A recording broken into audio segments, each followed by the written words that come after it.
momento la votazione decisiva per il Capo dello Stato, si va verso il Mattarella bis. Fratelli d'Italia attacca la Lega, altissima tensione nel carroccio con Giorgetti che pensa all'addio dagli incarichi di governo. Nel pomeriggio anche la delegazione delle regioni al Colle da Mattarella a Zaia. Il Capo dello Stato sente la grande responsabilità che lo attende, ha confermato il ruolo cruciale delle regioni. Non solo il Covid, il livello di inquinamento di questi giorni fa lanciare un appello al sindaco Mario Conte rivolto ai presidi, no alla ricreazione all'aperto finché la qualità dell'aria non migliorerà. Tragico incidente domestico dopo le 16 a Conegliano, a perdere la vita un 63enne precipitato dal terrazzino al secondo piano. Superbonus 110%, cambiano le regole sulla cessione del credito d'imposta, la rivolta di Confartigianato Imprese, si paralizzeranno i cantieri, aziende a rischio fallimento. La diracrobati in azione ieri sera a Spresiano, presa in mira l'abitazione di una giovane coppia, banditi in fuga con 10.000 euro. Martedì alle 14.30 alla Basilica del Santo a Padova, i funerali del 12enne morto durante la sua prima gara di atletica. Per tutto il fine settimana gli atleti delle Fiamme Oro Padova correranno con il lutto sulla spallina destra. La cantante di Castelfranco pronta a tornare a Sanremo, ringrazia lo IOB di Padova per averla salvata dall'incubo del cancro scoperto nel marzo 2020. Telespettatori di Antena 3, buonasera, ben ritrovati, il telegiornale di Treviso, ma prima di tutto andiamo, come abbiamo fatto anche nelle edizioni precedenti, a Roma, dove è in corso la votazione decisiva, l'ottava votazione decisiva, a quanto sembra ormai quasi certo, per l'elezione del Capo dello Stato, che sarà una rielezione, una conferma del Presidente della Repubblica Sergio Mattarella al termine di una settimana a dir poco convulsa nel panorama politico italiano. La svolta questa mattina, quando grazie alla cruciale intermediazione del Premier Draghi, i leader delle principali forze politiche tranne Fratelli d'Italia, che ha continuato a votare Nordio, hanno optato per la soluzione Mattarella. È una decisione che ha incassato la soddisfazione del Partito Democratico e ha invece scatenato la tempesta politica nel centrodestra, già minato dalla decisione di Forza Italia di decidere autonomamente dopo la proposta di ieri su Elisabetta Belloni. In particolare durissimo l'attacco di Giorgia Meloni a Matteo Salvini. La leader di Fratelli d'Italia ha infatti parlato di scelta dettata da calcoli di opportunità e di un centrodestra che ora va rifondato. Tesissima anche la situazione all'interno del carroccio, con Giancarlo Giorgetti che starebbe pensando alle dimissioni dal governo. A pesare sarebbe la mancata valorizzazione del suo ruolo appunto nel governo da parte del partito e anche gli attacchi degli alleati di governo. Salvini da par suo difende la sua strategia sul Colle, dicendo: in queste ore abbiamo fatto tutto il possibile, forse ho esagerato in lealtà e in generosità. Tra le delegazioni al Colle nel pomeriggio, che sono succedute al Colle proprio per parlare con Mattarella e chiedergli di fatto di prendersi questa responsabilità, c'era anche la delegazione delle regioni. Il governatore Zaia ha raccontato in queste ore: il presidente Mattarella ci ha detto che sente su di sé la grande responsabilità in questo momento e il gravoso impegno che lo attende. Ci ha accolto, continua Zaia, sottolineando ancora una volta il forte ruolo che hanno le regioni per il fondamentale lavoro svolto sui territori. Certo, ha confermato che aveva altri impegni, aveva appena finito il trasloco, ma, conclude Zaia, se i grandi elettori chiamano, e questa è la fine del commento, del racconto del governatore Zaia, che era insieme al governatore del Friuli Venezia Giulia Massimiliano Federica, che guidava nel pomeriggio la delegazione delle regioni. Allora sentiamo le parole di Federica subito dopo l'incontro con Mattarella. La gran parte delle regioni chiede in questo momento stabilità per affrontare l'emergenza pandemica, un'emergenza economica che si presenta, e quindi serve unità delle istituzioni. Abbiamo voluto rappresentare la voglia di continuare la collaborazione delle regioni con tutte le istituzioni del Paese, delle regioni che hanno vissuto in prima linea sulle proprie spalle sia il dramma della pandemia sia le soluzioni della pandemia, perché ricordo che dagli vaccinali ai tracciamenti agli ospedali sono tutti in campo alle regioni. Il Presidente, essendo garante dell'unità nazionale e dell'unità tra istituzioni, abbiamo voluto portare il nostro ringraziamento e ovviamente ribadire la nostra totale collaborazione per far sì che il Paese possa camminare, anche per guardare al futuro, con ottimismo e con la capacità di reazione. Intanto lo dicevamo e l'ho fatto capire con i suoi messaggi molto diretti, Giorgia Meloni, il centrodestra esce a pezzi da questa settimana e soprattutto dalla decisione poi di oggi, dalla virata soprattutto ovviamente di Salvini verso il Mattarella bis, a rincarare la dose su questo centrodestra a pezzi e sul fronte di Fratelli d'Italia il senatore bellunese Luca De Carlo. Sentiamo le sue parole. La stessa maggioranza che sostiene il governo Draghi oggi ha rieletto per la seconda volta Mattarella Presidente della Repubblica.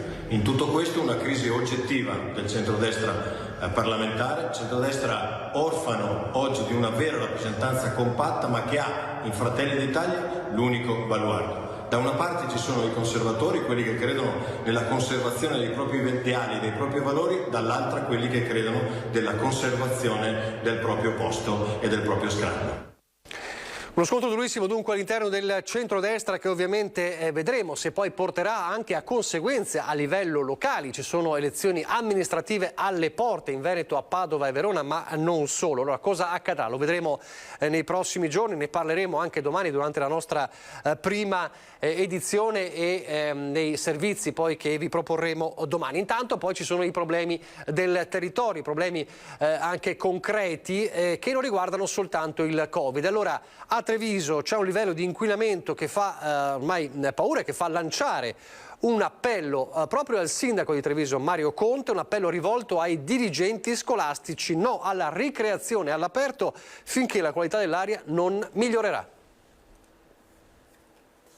Forse in questo periodo non è l'ideale far la ricreazione all'esterno, e magari l'appello è quello di trovare delle iniziative alternative alla ricreazione da fare all'interno con ambienti climatizzati. Qualità dell'aria pessima, concentrazioni di PM10 in città puntualmente superiori ai 100 microgrammi per metro cubo ormai da mercoledì, quando il limite sarebbe 50, e scarse probabilità di precipitazioni per almeno un'altra settimana. Di fronte a questo quadro il sindaco Mario Conte si rivolge ai dirigenti e al personale scolastico: meglio evitare la ricreazione all'aperto, che nel caso dei bambini delle scuole materne neanche prevede la mascherina. È un periodo complicato perché gli indicatori della qualità dell'aria sono davvero preoccupanti, non fa bene respirare quest'aria, quindi al di là della domenica ecologica cerchiamo di risparmiare al massimo le movimentazioni con l'autovettura nei limiti di quelle che sono le possibilità, cerchiamo anche di utilizzare al minimo i riscaldamenti delle case, che sono tra l'altro il fattore più inquinante in assoluto, e soprattutto faccio un appello anche ai genitori e a coloro che operano all'interno delle scuole e si occupano dei nostri bambini, di salvaguardare la salute dei bambini. Che aerare le classi, stare all'aperto, sia una delle principali contromisure al Covid è ormai appurato, ma con l'aria a questi livelli di inquinamento si scontrano di fatto due diverse esigenze. È davvero una situazione un po' complicata, però dobbiamo salvaguardare la nostra salute sia dal virus, ma in questo momento anche dalle polveri sottili che hanno raggiunto un livello davvero preoccupante. Ne parlerò nelle prossime ore con l'assessore all'ambiente e l'assessore alla scuola, quindi con Manera e con Lanizzetto, proprio per cercare di invitare e aprire un dialogo con gli istituti scolastici, perché mi rendo conto che per i nostri figli, per i nostri bambini, oggi passare del tempo all'aria aperta non è esattamente sano. Adesso la cronaca, un tragico, assurdo incidente domestico avvenuto nel pomeriggio a Conegliano, a perdere la vita un 63enne. Stava sbattendo la tovaglia dal terrazzino al secondo piano della sua abitazione di Viale Friuli a Conegliano quando ha perso l'equilibrio cadendo rovinosamente nel cortile sottostante. Ha perso la vita così un 63enne di origini pugliesi, Vito Mele, vittima nel pomeriggio del tragico incidente domestico a pochi passi dal centro cittadino.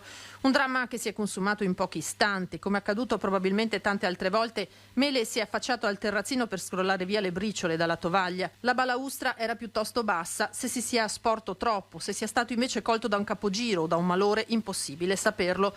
Quel che è certo è che ha perso l'equilibrio finendo di sotto. Fatali i traumi riportati nell'impatto al suolo. Il 63enne è morto praticamente sul colpo, come ha accertato poco dopo il SUEM 118 chiamato sul posto.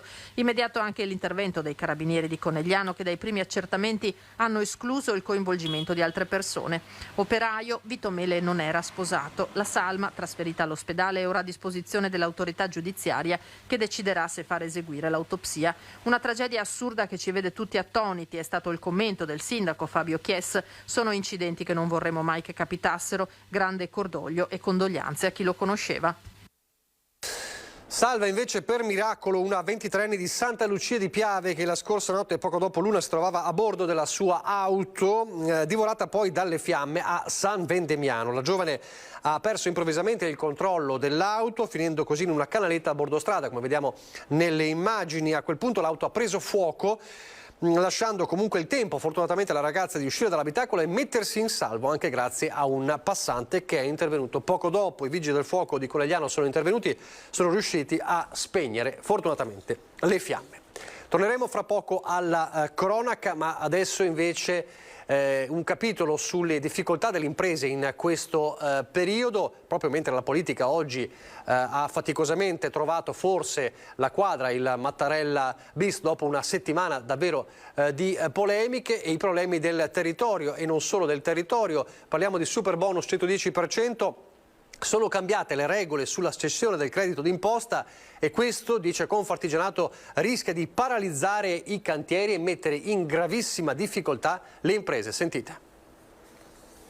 È una tragedia più che dirompente, è una tragedia perché rischia appunto di vedere delle aziende addirittura fallire. Sintetizza in poche parole Armando Sartori, presidente delle imprese artigiane dell'Opitergino Mottense, l'effetto dirompente della modifica delle regole della cessione del credito per chi ha intrapreso la strada del Superbonus 110% contenuta nel decreto Sostegni Ter.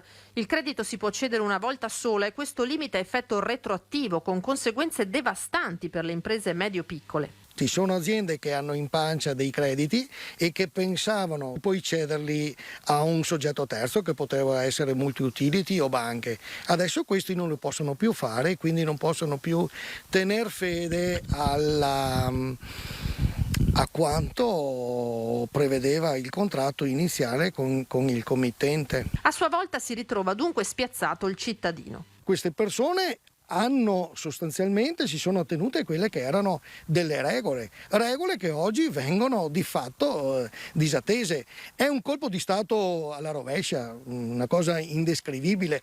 Credo che probabilmente qualche burocrate non si sia neanche reso conto del malanno che ha combinato. Cittadini che si vedono penalizzati nel recupero non della villa di lusso, sottolinea Sartori, ma semmai della casa di famiglia. Noi stiamo ristrutturando prevalentemente le case degli anni 70, erano le case su cui noi siamo cresciuti. È un recupero edilizio importante perché il Veneto, la nostra area, è piena di queste case qui. Da qui l'appello urgente al governo di revocare la modifica e in primis la sua retroattività. Il mondo dell'impresa ha bisogno di certezze. Quando io faccio un progetto, quando io vado verso una ristrutturazione eccetera, devo sapere da dove parto e devo sapere dove finisco. Non posso poi mettermi a litigare su chi pagherà cosa quando i lavori sono fatti.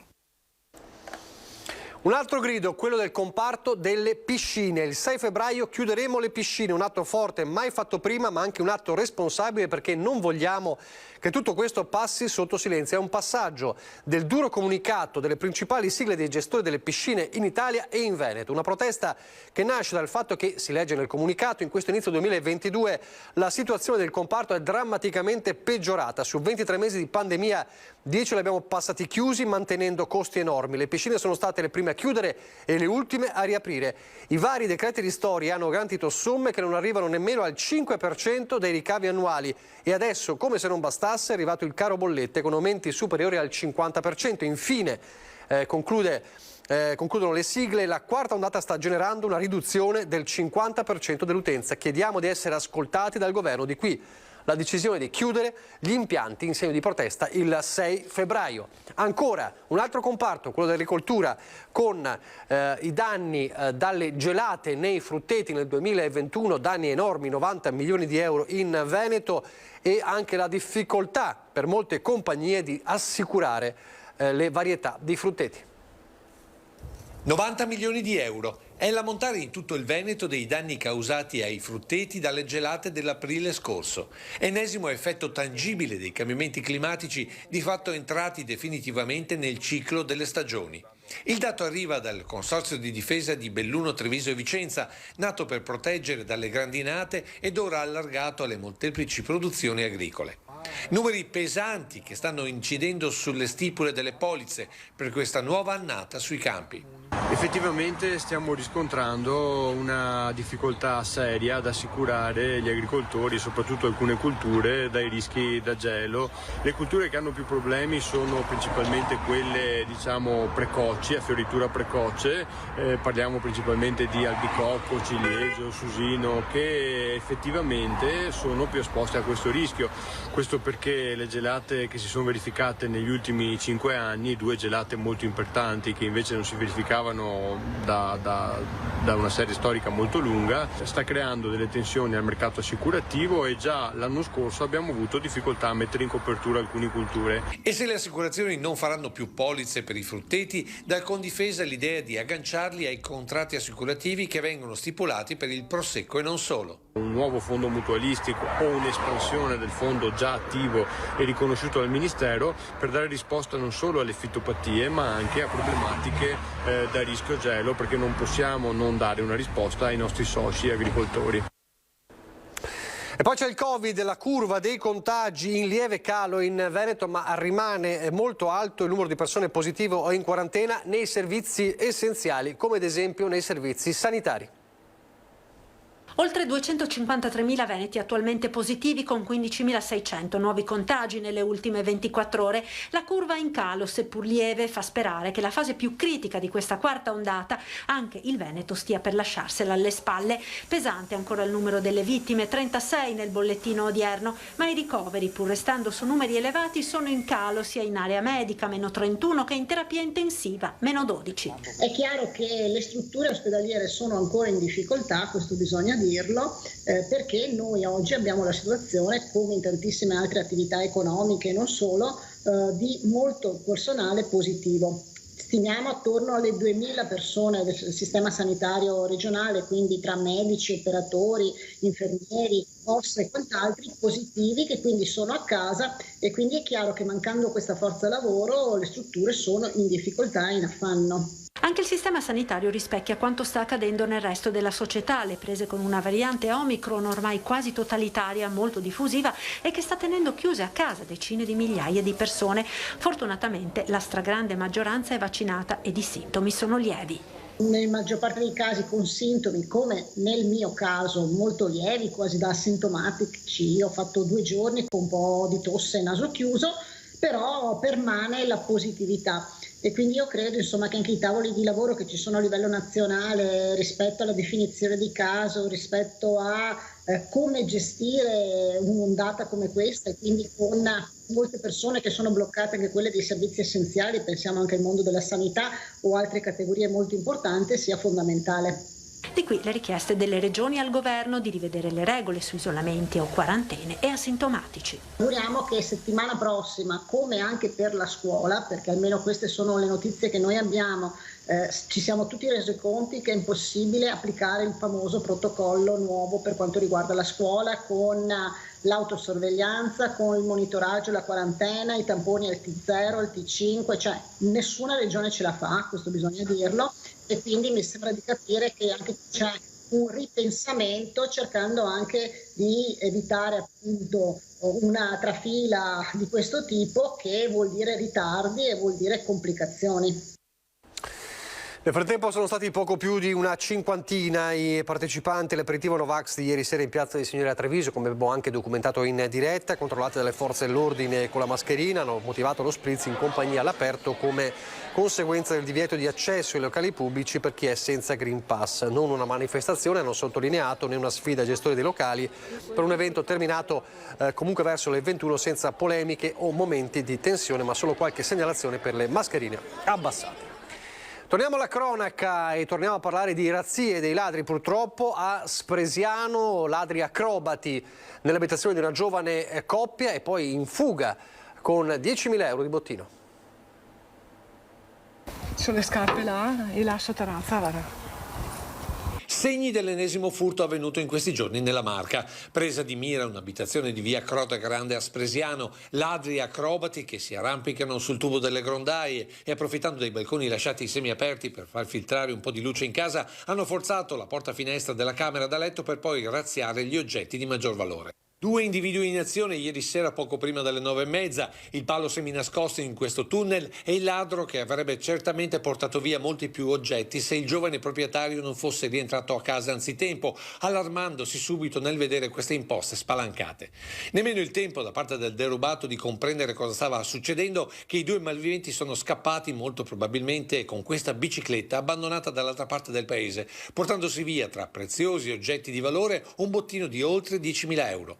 Ladri oltre che acrobati anche spregiudicati, vista l'ora, l'area densamente popolata, ma anche la presenza in tante abitazioni dei circuiti di videosorveglianza che potrebbero aver catturato la loro presenza nelle immagini. Per questo, per il sindaco, occorre puntare sempre di più sul controllo di vicinato. Nella maggior parte dei casi il controllo di vicinato funge sicuramente da deterrente ed è anche un'alternativa valida alle forze dell'ordine. È chiaro che alle volte può non bastare e quindi occhi ben aperti.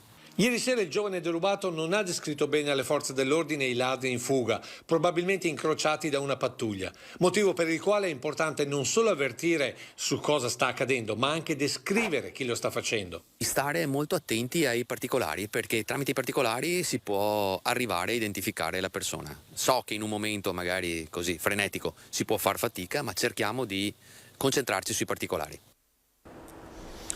E poi la tragica morte di Carlo Alberto Conte, il 12enne spirato dopo la sua prima gara di atletica per un malore fatale. Martedì l'addio a Padova. Sarà la Basilica del Santo, la stessa dove si erano riuniti i compagni per lui lunedì scorso, ad accompagnare la famiglia nell'ultimo saluto a Carlo Alberto Conte. 12 anni, il giovanissimo atleta delle Fiamme Oro Padova si è spento martedì scorso dopo essere stato colto da un infarto domenica a Vittorio Veneto durante la sua prima gara di atletica. Una morte dolorosa e difficile da accettare per mamma Valentina, che 6 anni fa aveva già perso il fratello Luca, per il papà Dino Massimiliano e per la sorella, che si sono aggrappati in questi giorni al grande affetto che li ha travolti e alla loro fede. Una morte a cui la scienza proverà a dare un senso attraverso lo studio del cuore di Carlo Alberto, che sarà esaminato la prossima settimana dalla professoressa Cristina Basso, cardiologa ed anatomopatologa dell'Università di Padova, specializzata nello studio delle morti improvvise. Altre persone potranno sopravvivere grazie a Carlo Alberto, un ultimo atto di generosità di un adolescente pronto a sbocciare la vita che ha visto i suoi sogni fermarsi troppo presto. Intanto per tutto il fine settimana gli atleti delle Fiamme Oro Padova, la società di Carlo Alberto, correranno con il lutto sulla spallina destra della canottiera. Un'altra ferita aperta, purtroppo sempre aperta, quella delle vittime sul lavoro, e a Montebelluna è stata inaugurata la panchina bianca dedicata a Mattia Battistetti e a tutte le vittime sul lavoro. Un ringraziamento particolare lo voglio fare a Luciano, nonno di Mattia, che con tanta sofferenza ma anche affetto ha ridipinto mettendo a nuovo questa panchina. La panchina bianca con una targa ai caduti sul lavoro collocata a 2 passi dal comune di Montebelluna è dedicata a Mattia Battistetti, il 23enne morto il 29 aprile scorso in un cantiere a Montebelluna, e ad Andrea Soligo, il 25enne sposato con 2 figli, rimasto vittima in un'azienda di Tezze sul Brenta lo scorso 5 gennaio. Anna, sorella di Mattia, ha letto una poesia. Si lavora per mantenere la famiglia, si lavora per crearsi un avvenire, si lavora non di certo per morire. Abbiamo voluto questa panchina, ha continuato la mamma di Mattia, Monica Michelin, perché sia un segno visibile a tutti. Basta parole, dobbiamo fare qualcosa di concreto. La panchina bianca vuole essere anche un messaggio per quei datori di lavoro responsabili di questi omicidi, ai quali poco importa la sicurezza dei loro operai, preferendo il profitto e il guadagno alla vita umana. Alla cerimonia erano presenti Monsignor Antonio Genovese, il sindaco Adalberto Bordin, con diversi assessori e consiglieri comunali, i rappresentanti di CGIL e CISL e di diverse associazioni, operai, cittadini ed amici. Tutti insieme per fermare le stragi nei cantieri. Ricordo che nel 2021 solo in Italia sono stati 1404. I sindacati presenti hanno richiesto maggiori controlli negli ambienti di lavoro e più personale affidato allo Spisal, il servizio dell'ASL che si occupa di sicurezza negli ambienti di lavoro. Servono atti concreti per affrontare il tema delle morti sul lavoro. Il primo atto concreto è aumentare il numero dei controlli e degli ispettori, della loro preparazione, perché se siamo sui territori per controllare i luoghi di lavoro possiamo impedire queste tragedie. Cambiare l'approccio culturale a partire dall'applicazione dei contratti collettivi sottoscritti dalle organizzazioni maggiormente rappresentative. Lì abbiamo tutta la strumentazione per fare la prevenzione e la formazione per combattere questa piaga. Un tema tristemente attuale con la morte di Lorenzo Parelli, il 18enne morto il 21 gennaio all'ultimo giorno di tirocinio alla Burimec di Lauzacco, colpito da una barra d'acciaio di 150 kg. Un pensiero, Monica, lo ha rivolto anche a lui. Ho pensato alla sua mamma e al suo papà di quel ragazzo. Ho pensato a lui, alle sue ali spezzate. Parole di speranza invece arrivano da Donatella Rettore, la storica cantante, cantautrice di Castelfranco, che sarà protagonista a Sanremo, un ritorno importante a Sanremo, e dice: sono venuto a Sanremo a testimoniare la vita, a portare leggerezza, musica da ballare, stiamo andando verso la primavera, il peggio è passato anche nella mia vita. Lo ha detto raccontando di essere stata salvata dallo IOV, l'Istituto Oncologico Veneto, un tumore al seno scoperto durante un controllo di routine e una doppia operazione nel marzo 2020 in pieno lockdown eseguita proprio all'Istituto Oncologico Veneto. Io ero tranquilla, ha continuato Rettore nel suo racconto, mi sottoponevo a controlli periodici, ma quella volta la mia ginecologa visitandomi mi disse: non mi piace il sassolino che hai qui. Mi sono fatto fare l'impegnativa per un'ecografia e una mammografia, invece mi hanno fatto subito un ago aspirato. Nel giro di pochissimi giorni sono stata ricoverata e sottoposta all'intervento chirurgico. Avevo un chicco di riso, piccolo ma molto scatenato e cattivo. Donatella Rettore è stata operata dal dottor Gianfranco Mora, direttore dell'unità operativa complessa di chirurgia senologica 2, sede di IOV di Castelfranco Veneto. Ringraziamo Donatella Rettore, che osa il direttore generale dello IOV Patrizia Benini, per questa testimonianza di positività, stimolo per tutti i nostri pazienti e convinto sostegno al nostro istituto. Adesso le notizie dal Bellunese.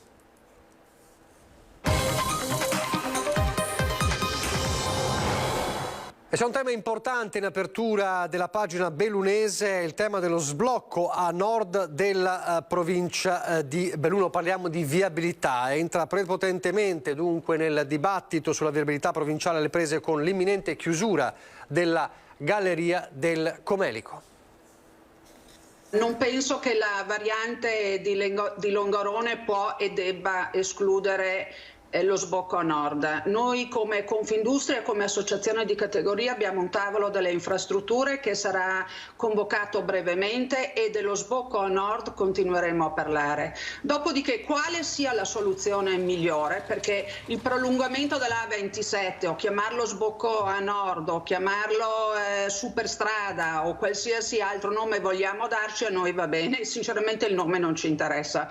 Ci interessa poter percorrere e uscire dal Cadore facilmente con le nostre merci, con i nostri turisti e far arrivare i turisti. I veri ambientalisti sono i popoli che vivono i territori e che sicuramente sapranno essere parte in questo progetto. Allora, Padrini, io non parlerò più di prolungamento della A27, parlerò di sbocco nord, ma ti chiedo veramente di essere presente su questo tema, perché allora se noi facciamo questo benedetto sbocco al nord, Padrini, tu e io specialmente, che siamo bellunesi, ce ne prendiamo la responsabilità di fronte ai nostri figli e io oramai dico anche ai nostri nipoti, perché senza sbocco nord la provincia di Belluno rimane tagliata fuori. Il tema dello sbocco a nord entra prepotentemente nel dibattito sulla viabilità bellunese alle prese con l'imminente chiusura della Galleria del Comelico. In diretta, assieme alla Presidente degli Industriali e al Presidente della provincia di Belluno, anche l'assessore regionale al turismo, Caner, che si è appena confrontato con la collega De Berti. La chiusura totale della galleria è scongiurata. Si sta valutando e si è chiesto all'ANAS di trovare delle modalità per intervenire, perché comunque le manutenzioni debbono essere fatte per la sicurezza ovviamente di tutti, ma farle con le modalità che permettano di scongiurare una chiusura totale, ora che questa sia l'apertura a fasce orarie o, come mi è stato detto, la possibilità di una viabilità a senso unico alternato. L'importante è che la comunicazione tra le valli continui ad esserci. E sul tema delle compensazioni a cittadini ed imprese sollevato dalla presidente di Confindustria Belluno Dolomiti interviene anche Roberto Padrin. Devo dire che dovremmo cercare di capire quali sono le alternative dal punto di vista infrastrutturale e capire poi quali sono le modalità per cui andare a degli interventi compensativi nei confronti di imprese, nei confronti di coloro i quali vivono questo territorio, perché sicuramente il disagio, il danno economico che subiranno sarà molto molto forte. La cronaca incidente sul lavoro questa mattina in località Maras di Sospirolo. Un uomo di 57 anni mentre stava tagliando una pianta è rimasto intrappolato sotto il tronco dell'albero che gli è caduto addosso. I vigili del fuoco intervenuti con più mezzi hanno sollevato il tronco con dei cuscini pneumatici, hanno estratto l'uomo affidandolo poi alle cure dei sanitari che con l'elicottero, come vedete, l'hanno trasportato alla San Martino di Belluno. È stata la settimana della giornata della memoria e allora oggi, stamattina, al Teatro Comunale di Belluno un incontro importante con un ospite speciale per gli studenti del bellunese. Il nostro paese è stato pienamente coinvolto e ha collaborato con i nazisti a mandare cittadini italiani che erano ebrei a farli deportare. Moni Ovadia ha incontrato gli studenti di Belluno al Teatro Comunale per ricordare le vittime dell'Olocausto, la Shoah, le leggi razziali, la persecuzione dei cittadini ebrei, gli italiani che hanno subito la deportazione, la prigionia, la morte e di tutti coloro che, anche nei campi e negli schieramenti diversi, si sono opposti al progetto di sterminio, rischiando la propria vita per salvarne altre e per proteggere i perseguitati. I nostri militari, 650.000, che rifiutarono l'obbedienza al nazifascismo e preferirono vivere il martirio dei lager. L'incontro con le studentesse e gli studenti vuole riflettere sul significato e sul valore della memoria, sulla Shoah come paradigma delle grandi tragedie dell'umanità e sulla necessità di trarre insegnamento da quell'immane tragedia per riconoscere ed evitare le altre tragedie del nostro tempo. Quel mai più che fu pronunciato davanti alle ceneri degli sterminati, ma mai più deve riguardare tutti gli uomini di questa terra, perché finché un solo uomo sarà perseguitato, discriminato, segregato, vessato, massacrato, noi non saremo mai liberi. Siamo in chiusura solo per aggiornarvi sul spoglio della votazione per il Presidente della Repubblica, quella decisiva con Mattarella che è già a 281 anzi in preferenza, lo vedete dal sito del Corriere della Sera, e quindi si va verso quel Mattarella bis che è stato un po' il centro della giornata di oggi, della discussione di oggi, e che ha portato e porterà evidenti conseguenze soprattutto nel centrodestra che oggi ha visto appunto sparigliarsi le carte tra Fratelli d'Italia e Lega, e dunque una vera e propria resa dei conti che vedremo cosa porterà nelle prossime ore. È tutto, vi lascio al meteo, vi ricordo domani alle 12 come sempre la nostra prima edizione. Arrivederci.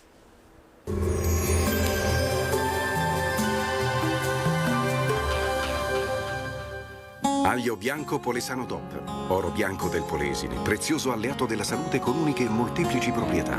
Scegli aglio bianco Polesano DOP. Benvenuti al meteo. L'ultimo weekend di gennaio procede con l'alta pressione che garantisce tempo stabile. Prosegue la fase siccitosa, dunque non si intravedono perturbazioni all'orizzonte. Vediamo la situazione nel dettaglio. Sul Veneto la grafica di domenica 30 gennaio ci mostra che infatti non sono previste precipitazioni. Sulla pianura alternanza di nuvole e rasserenamenti con alcune nebbie fino all'alba, in dissolvimento poi al mattino e in nuova formazione di sera. Sui monti cielo sereno o poco nuvoloso e ventoso specie in quota. Temperature stazionarie minime tra -3 e 1 grado, massime sui 6-9 gradi. Ci spostiamo ora sul Friuli Venezia Giulia, dove avremo un ampio soleggiamento ovunque, salvo per occasionali addensamenti sui rilievi, ma del tutto innocui. Temperature minime tra -2 e 3 gradi, massime sui 7-10 gradi. Infine diamo uno sguardo alla situazione del Trentino Alto Adige, dove non avremo novità, bel tempo, tanto sole anche qui, cielo in prevalenza sereno o al massimo velato. Temperature minime sui -2 gradi a Bolzano, 2 gradi a Trento, massime sui 10-12 gradi. Dal meteo di Antenna 3 per ora è tutto, arrivederci.